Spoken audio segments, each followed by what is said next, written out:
Olá, meus amigos, mais um programa, meu, seu, nosso programa, da Lira em Pauta. E hoje temos uma entrevista fantástica. Hoje nós vamos entrevistar o Alessandro Mandini, que é professor e criador de cavalos. Conhece tudo sobre, né? Sobre cavalo e como você deve realmente criar ou andar um cavalo, não é isso? Alessandro, tudo bem com você? Tudo bem, Lira? Boa tarde. É um prazer estar aqui com você. Estou aqui à sua Obrigado disposição. Obrigado pela sua disposição de nos atender, dessa entrevista. E gostaria que você dissesse para a gente a tua formação em relação a criar cavalos, a equitação. Bom, eu sou um apaixonado por cavalos, crio desde 2007, mais ou menos. E dessa época eu vivo o cavalo, eu respiro o cavalo, gosto muito, virou não só um hobby de final de semana, mas uma atividade de fato, né? Não só na criação, mas também em tudo que ele pode oferecer como prazer, bem-estar, todo o desenvolvimento emocional que se pode ter em cima de um cavalo. Então, de lá para cá, a gente evoluiu bastante nisso, eu evolui pessoalmente nisso, e hoje tem uma criação bem competente, apesar de pequena, que fica ali no Vale do Paraíba e também aqui em Cotim, em São Paulo. E o que foi que motivou você a ter essa paixão por cavalos? Desde criança, há muito tempo? Como é que é? O folclore diz que toda criança tem esse sonho, mas na minha família, note, todos paulistanos, assim, não posso dizer que tive uma influência paterna ou materna desse assunto, ninguém gostava, né? Eu brinco que esses dias eu estava fazendo, que a minha família é italiana, e eu fui atrás da cidadania italiana. E aí, buscando lá os certidões de nascimento e óbito da família, eu descobri que tive um bisavô carroceiro. Eu acho que é o, é o único link que eu tenho com cavalos. Veio daí, Mas é então, né? uma paixão minha. Não tem explicação da família, mas eu sempre gostei do cavalo. Professor, qual E a a infraestrutura e o planejamento ideal para a criação de cavalos? infraestrutura. Então, assim, acho que o ponto básico de qualquer criação, né, de animais que vivem no campo é a alimentação. Não importa você ter muito dinheiro e comprar as melhores raças, digo não a melhor raça, mas os melhores exemplares de uma raça, os campeões. Se não tiver alimentação, você não consegue fazer nada. E essa alimentação não é igual um cachorro que você vai numa loja e compra. Então é plantado. Então você tem que ter um pasto razoável, com uma vegetação, com um capim ali que seja para o cavalo, porque não é todo capim que o cavalo come, ou que ele tem benefício por comer. Então, o primeiro passo é a alimentação. O segundo passo dessa estrutura já é humano, né? Então, quem que vai dar a sequência da alimentação, quem que vai treinar esse animal. Então, é muito mais uma estrutura voltada à alimentação e ao humano que vai tratá-lo do que uma construção, do que baias, por assim dizer. Existe, é E, lógico, a necessidade, mas não é perfeito. primordial.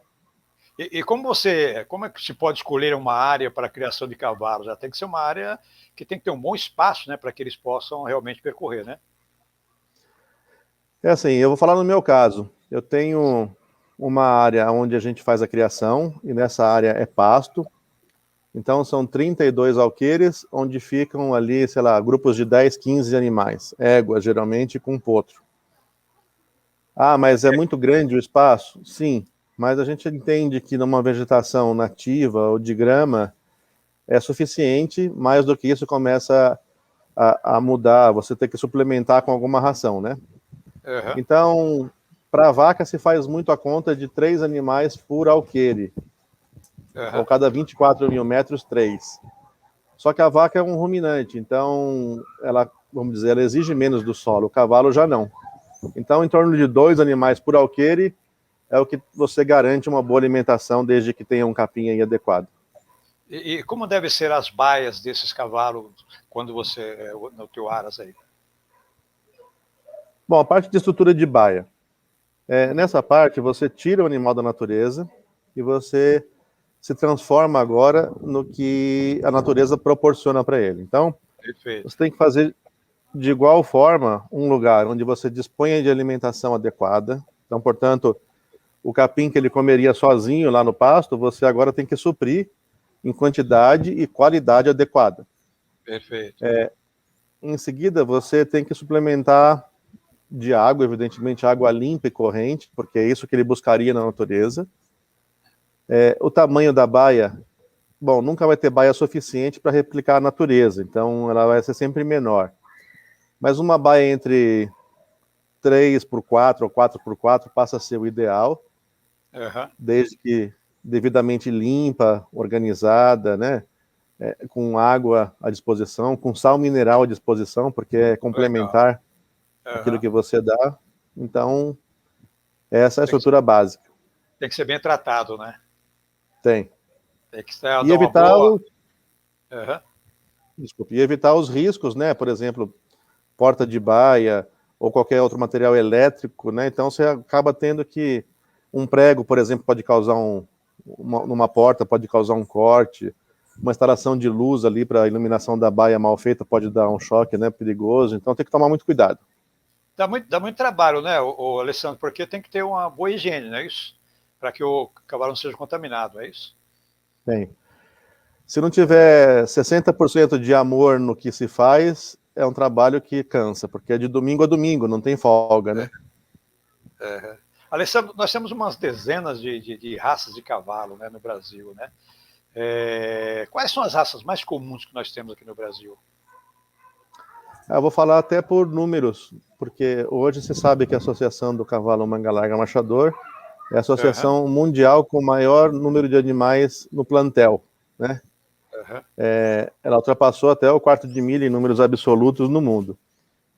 Seguido pelo quarto de milha, que é uma raça mundial mais voltada para esportes. E aí vem uma enormidade de número de raças, né? No Brasil, a mais comum é o manga larga marchador, ou os marchadores no geral, que envolvem aí o manga larga paulista, o sol manga larga, o campolina. Então esses passam a ser o cavalo da família. Outros de esporte, como o PSI, o BH, animais mais específicos para salto, para corrida, até o próprio quarto de milha, figuram bastante na nossa sociedade, porque pegam outro tipo de pessoas que já são mais competitivas, gostam de praticar esporte com o cavalo. E com quais raças de cavalo você trabalha? Olha, Lira, eu não sou excludente de raça alguma, mas como toda ela tem a sua particularidade e o trabalho envolvido é muito específico, eu optei por criar o manga larga marchador e o pampa, o cavalo marchador pintado, né, o cavalo pampa. Que tem basicamente a mesma característica de morfologia, de ímpeto, mas são muito bonitos. Essa criação que você tem de raças de cavalos, há competições? Sim. Tem as famosas provas de marcha. E o que é avaliado aí, no caso? O que é avaliado? Para resumir bem, sem ser tão técnico, é um animal que anda, né, que ele consegue cobrir uma grande parte de terreno, né, chegar longe, com o menor desgaste possível e com o maior conforto para o cavaleiro e para o cavalo. Então, esse é a avaliação. Aí são juízes que já entendem muito bem disso, que fazem isso dentro de uma pista para avaliar. E você tem animal seus aí que já foram premiados? Já tive, sim, algumas possibilidades de ter alguns campeonatos. Dentre eles, eu destaco uma égua chamada Jade. É uma égua que foi tricampeã nacional dentro da raça Pampa. Que beleza! O nosso xodó, uma égua que a gente nem esperava tanto dela, mas ela surpreendeu nas 3 vezes que entrou nas nacionais. É uma égua que carrega, se eu não me engano, 27 títulos já, sem nunca haver perdido na sua história. Caramba, parabéns, hein? Muito obrigado. Alessandro, diz pra gente assim, para que o público saiba direitinho qual a diferença que existe entre equitação e hipismo. Porque às vezes as pessoas confundem um pouco, né? Equitação é a arte de andar a cavalo. Então, você vai montar a cavalo, você tem que ter uma boa equitação, que se fala. É você saber manejar, saber pedir para o cavalo aquilo que você quer, conduzir, guiar, né?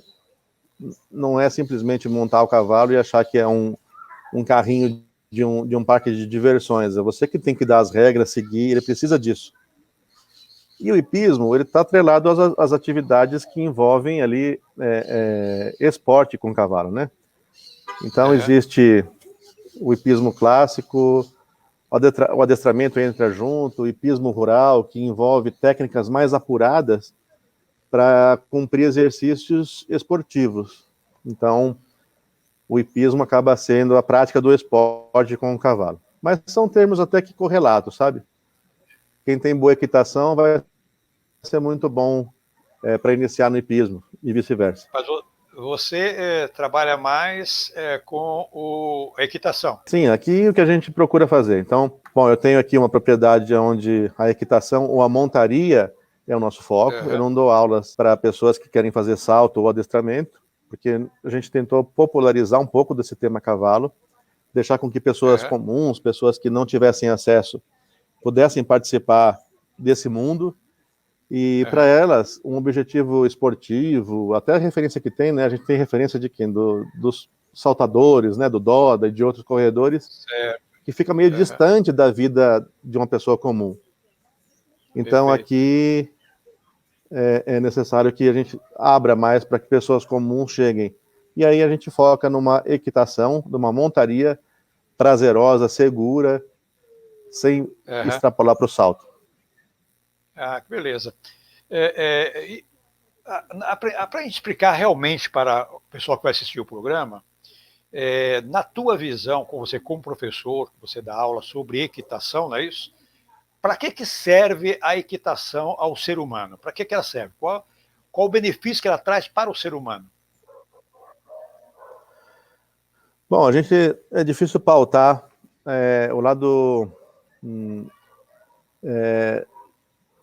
medicinal, terapêutico da coisa, porque assim, existe a ecoterapia, que é um lado específico do cavalo, que aí hoje ela se tornou algo muito mais técnico, muito mais específico para que outros profissionais, não só um profissional de equitação, mas um neurologista, um psicólogo acompanhe.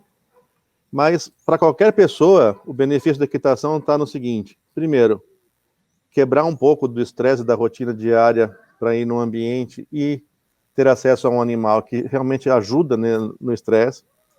Segundo, você vai mexer com a tua cabeça e com o teu corpo de uma forma que nenhum outro esporte propicia. Não é só porque você monta a cavalo que você não tem exercício, você tem e tem bastante.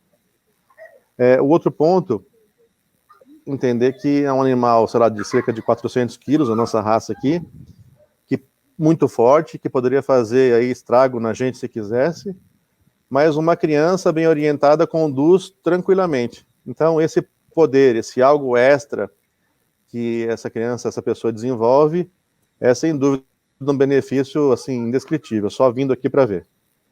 Legal, legal. Alessandro, nós vamos fazer agora um intervalo e logo após nós retornamos. E aí eu quero saber de você vai começar a responder para a gente, a seguinte pergunta: a prática de equitação é acessível a todos? Mas isso depois do nosso intervalo, ok? Daqui a pouco nós voltamos.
Otimize seu tempo na cozinha.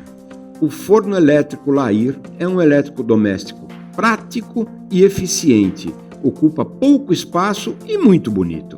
São diversos tamanhos e modelos que deixam seu assado mais uniforme e saudável, com controle de temperatura e fácil de limpar. Lair, há 78 anos fabricando fornos, fogões e churrasqueiras elétricos e a gás, com muita qualidade e beleza.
Já estamos de volta com o programa Lira em Pauta e hoje falando com o professor Alessandro Mantini, né, que ele é criador de cavalos e é professor de equitação. E eu deixei uma pergunta para ele que é a seguinte: a prática de equitação é acessível a todos? Poderia nos responder, Alessandro? A todos. Assim, aqui, bom, eu falo aqui, a gente está num ambiente aí onde eu sou proprietário, mas a gente tem desde passeios a cavalo, depois aulas que não são nenhum absurdo de caro para se fazer, até que a pessoa possa comprar o seu próprio animal. Mas o que eu quero até quebrar é que é coisa para rico, é coisa para quem não tem medo. Olha, a gente dá aulas e ensina muita gente que talvez não tenham tantas condições para fazer, porque os preços conseguem. Pessoas com medo, essas mudam bastante. Tem muita gente que tinha medo hoje aqui, que venceu o seu medo e hoje é extremamente competente nessa arte. Então, a nossa expertise está bem voltada para tirar esse tipo de medo. E, sim, eu acho que, pensando hoje nos prazeres e nos custos que você tem uma pessoa hoje, você vai num shopping ali em família, o custo para você parar o carro, entrar, ir no cinema e comer um lanche já é maior, certamente, do que fazer aulas de equitação. Através das suas aulas de equitação, o cavalo ele tem o poder de ajudar no desenvolvimento do ser humano? Eu já tive experiências muito significativas que sim. Então, é muito simples o que eu vou lhe dizer. A gente já comentou ali que é um cavalo que pesa bastante, uns 400 quilos, mas se você, na tua memória, parar para pensar, Lira, se posar uma mosca nele, ele abana com o rabo, não é? Ali posa uma mosca no cavalo e vai espantar ela. Então, mesmo com aquele couro grosso ali, ele sente uma mosca. Então, imagina que criatura sensível que a gente está lidando. Perfeito. E na natureza, eles têm que fugir. Eles são predados, eles são animais que são comida na natureza. Então, você pode ver, eles não têm garras, eles não têm o dente canino como a gente tem. Então, eles têm as patas, igual uma vaca. Eles vão correr quando forem atacados. E nós somos predadores. Portanto, não é uma relação legal, né? Mas a gente consegue evoluir, e aí que é o ponto que eu acho que é prazeroso, que a gente consegue evoluir emocionalmente, lado psicológico, quando a gente faz que em uma sessão ali de trabalho com o cavalo, ele pare o que está fazendo e queira nos seguir, sem nenhuma corda, sem nenhuma pressão, nada. Ele simplesmente, a gente vai simplesmente se comunicar com ele de forma que ele queira ficar perto da gente. Então isso é uma elevação absurda do nosso emocional, do nosso psicológico. Que bom.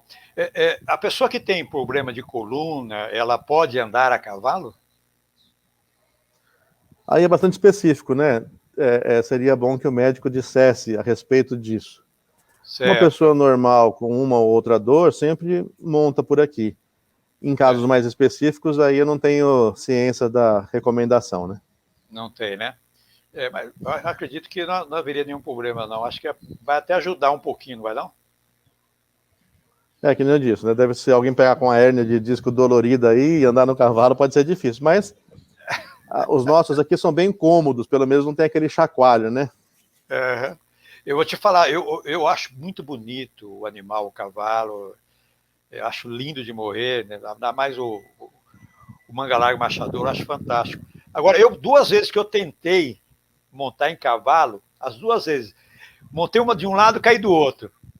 Aí fui tentar novamente, o cavalo começou a dar o trote, depois ele disparou, não sei por que ele disparou, rapaz, eu levei um tombo, rapaz do céu, mas isso já faz muitos anos já, né? Depois nunca mais eu quis montar cavalo. Eu te convido a vir aqui renovar a carteira com a gente aqui. Porque seria bom, né? Tem que tirar esse receio, né? Vamos embora. Alessandro, como é que funcionam as suas aulas e qual é o custo médio para um aluno fazer as aulas com você? Bom, hoje a gente está maior do que só eu nessa parte, né? A gente tem aqui alguns instrutores bem capacitados, então eu tenho o privilégio de dizer que hoje temos essa modalidade de aula bem estruturada, bem formada, que a gente entrega realmente conhecimento. Então, o nosso treinamento aqui, ele envolve um período de 9 meses, né? Para você sair do zero até conhecer bastante coisa sobre cavalo. 19 meses? Não, 9 meses. 9 meses? Uma gestação. Uma gestação, realmente. E aí, ele é dividido em 3 módulos bem específicos.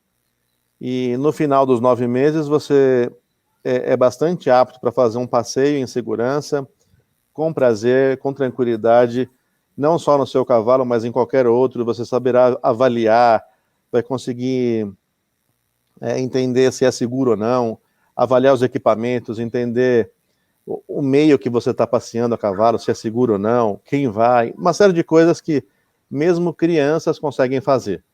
Então, que bom.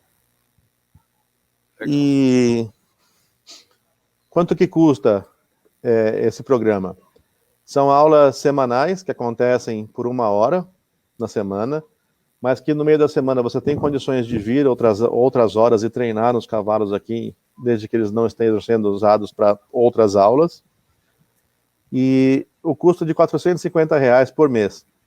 Certo. Mas eu tenho certeza que a gente entrega mais do que esse valor representa. Então, basta vir aqui, quem tiver curiosidade de saber mais sobre o programa, quiser vir, é só ligar para o telefone que apareceu aí no vídeo, que a gente vai ter prazer Certo. em mostrar. As aulas por semana, é uma aula por semana só? É 1 aula por semana, mas é bastante intenso, viu, Lira? Né? Então, Uma, tanto do uma hora lado... dá para uma hora dá para a pessoa aprender bastante? Dá. Então, a gente começa com a conexão com o cavalo, que é feito o exercício do chão, você nem monta. Depois elas vão para uma parte de equilíbrio, onde você vai aprender ao uso das pernas, o uso do seu corpo para falar com o cavalo, porque a gente imagina que é só puxar a rédea ali, né? Quem aprendeu a andar a cavalo antigamente sabia que vira para um lado e vira para o outro e para com a rédea. Hoje não. Então é muito mais. Então, uma aula de equilíbrio aqui, no outro dia você está bem cansado, viu? Alessandro, em qual situação você está tendo uma aula, está dando uma aula, em que situação que o cavalo pode ajudar o aluno a que, de repente, ele possa desenvolver um pouco mais? Eu acho que assim, a gente costuma ver aqui quando o olho do aluno brilha por ele ter conseguido fazer aquilo que foi ensinado. Então, o cavalo, quando ele encontra um aluno, uma pessoa qualquer, mesmo que o meu cavalo aqui, ó, cada encontro que eu tenho com ele é um encontro novo. Então, ele não fica me olhando falando, nossa, já vem ele de novo, poxa, vamos andar novamente. Ele não carrega isso. Certo. Então, o benefício está quando o aluno consegue fazer aquilo que foi lhe ensinado. Perfeito. Com um cavalo de uma maneira tão pura e tão correta que ele recebe a resposta do cavalo dizendo que foi bom, que foi legal, e aí ele compõe ali o seu quadradinho de que agora eu sei fazer isso. Então, à medida que ele vai evoluindo, né? Você é um excelente apresentador. Eu só estou aqui pegando um pedaço aqui da minha minuto de fama, mas talvez para você executar a sua arte seja muito simples. Você tem isso dentro de ti. Andar a cavalo, para quem sabe, é fácil. Mas se eu for fazer uma aula com você, no dia que eu conseguir esse timbre, essa calma, vou ficar tão feliz, e esse ponto é o benefício, esse ponto é o que cresce. O aluno ele tem que ter muita tranquilidade, né? Porque se ele passar nervosismo, o animal também pode perceber, não é isso? Exatamente. Quando você não está bem, melhor nem fazer a aula, nem andar. Nossa, o cavalo tem essa percepção? Tem. Agora vá lá tranquilo, vá lá alegre, você vai ver que experiência gostosa. Tá aqui legal. Alessandro, qual o principal alimento para um cavalo domesticado? Sem dúvida nenhuma é o capim, né? Então o cavalo capim é o melhor. Ele é um herbívoro, ele vai comer ali o capim. É normal que as rações hoje tenham grãos, milho e outros, soja, e outros fazem parte da ração. Mas o que é bom para o cavalo é um capim de boa qualidade. Se a gente conseguisse fazer uma alimentação 100% nisso, à vontade seria o ideal.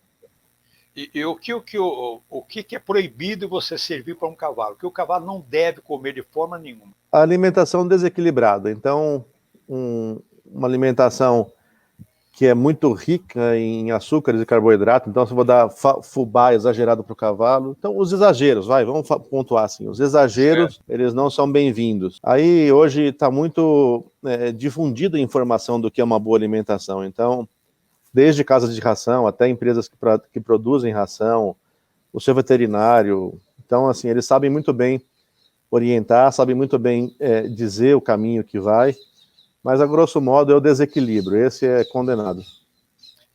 Aqui em São Paulo, por exemplo, se eu quiser criar um cavalo, eu teria condições de deixar, por exemplo, com você, na tua responsabilidade, no teu Aras, por exemplo? Sim. Aqui é uma hípica que consegue hospedar o seu cavalo, então se você tiver um cavalo, talvez lá no interior, longe, gosta dele e costuma ir pouco para lá, dá para você trazer, a gente alimenta, cuida, trata, não é um custo exagerado para isso, depois podem acessar aqui, a gente fala, mas se você não tem cavalo e quer ter um, nós também temos animais à venda bem mansos, de tudo quanto é tipo aqui para você escolher e pode ter o seu primeiro cavalo. Vocês dão orientação? Então, total. Total. Que beleza. Agora eu gostaria que você falasse sobre a tua estrutura, a tua escola, aqui em São Paulo, no interior, que você falou que você tem também, né? Por favor, fique à vontade, o merchandise é seu. Obrigado, Lira. Bom, quem puder acessar aqui no Instagram que aparece, o Rancho Figueira. O Rancho Figueira é o nosso coração, a gente vive e se entrega para esse negócio. Aqui a gente tem a criação de cavalo manga larga marchador. No lugar que eu estou falando agora, aqui em Cotia, é um lugar incrível, que fica dentro do Clube Santa Paula. Era a antiga Hípica Santa Paula, que a gente organizou, reformou o restaurante. Tem 40 baias hoje aqui que podem servir para o seu cavalo. Se você não tiver também, a gente tem aqui para te oferecer. As aulas, os programas, os cursos são todos dados aqui dentro. E assim, a gente tem uma evolução muito grande de gente que tem aqui seus animais. A gente tem um público de criança aqui fantástico, então se você tem filhos, é um excelente lugar para suas crianças. Se você for uma criança, um jovem, um adolescente que está assistindo, vem, você vai gostar demais. É algo que é fora da internet, fora da rede social, mas que muda, sinceramente, transforma. Então, convido que quem não conhece ainda, venha almoçar aqui, pelo menos, vem aqui no restaurante desse mesmo link, nesse mesmo telefone, dá para marcar. Não precisa ser sócio do clube, a gente abre de finais de semana e feriados. Bom, a comida é deliciosa, os cavalos são lindos e a gente está aqui disponível para atender todo mundo da maneira que quiser. A gente pode ir para passear. Pode vir. Você está convidado. Já descobri que você mora aqui pertinho. Eu moro pertinho. Vou sim, vou passar aí. Pode estar certo, eu vou ligar para você, hein? Ô, Alessandro, nessa época de pandemia, está tendo alguma objeção, alguns cuidados? Nós ficamos fechados aqui por um bom tempo, tanto ano passado quanto esse ano. Respeitamos aí todos os protocolos de fechamento e abertura, né? É lógico que para as pessoas que têm os seus cavalos aqui dentro é um pouco mais difícil de bloquear, mas na parte do restaurante ficou fechado, então a gente evitou esse contato. Hoje a gente segue as recomendações do governo. Atualmente está abrindo ali com as restrições impostas, mas já voltou a abrir. Beleza. Agora vamos lá, professor. Alessandro Mandini, por Alessandro Mandini, quem é? No cavalo, um apaixonado, alguém que se dedica, alguém que não mede esforços para fazer com que outras pessoas sintam que um dia eu já senti do benefício que é estar entre eles. Então, é paixão, é coisa que vem de dentro. No fim das contas, se pagar a conta financeira ou não é meu objetivo. O objetivo é trazer as pessoas para esse benefício que é estar perto deles. Obrigado pela sua entrevista, foi fantástica, com certeza que só teve a engrandecer o nosso programa. Muito obrigado, Alessandro. Lira, eu que agradeço de coração e estando aqui por perto, eu te espero, de longe também, mas se precisar de qualquer outro tipo de argumento, se alguém tiver dúvidas a respeito desse tempo aqui que a gente conversou, pode entrar em contato que tenho prazer em responder. Obrigado. Dessa forma, nós encerramos o programa Lira em Pauta com imagens da Luciana Pacheco, direção do André Calió, o jornalista Gilberto Vieira e o produtor José Luiz Borges dos Santos. Tem a edição também do Maurício, né? Até o próximo programa, se o Mestre do Universo assim nos permitir. Tchau.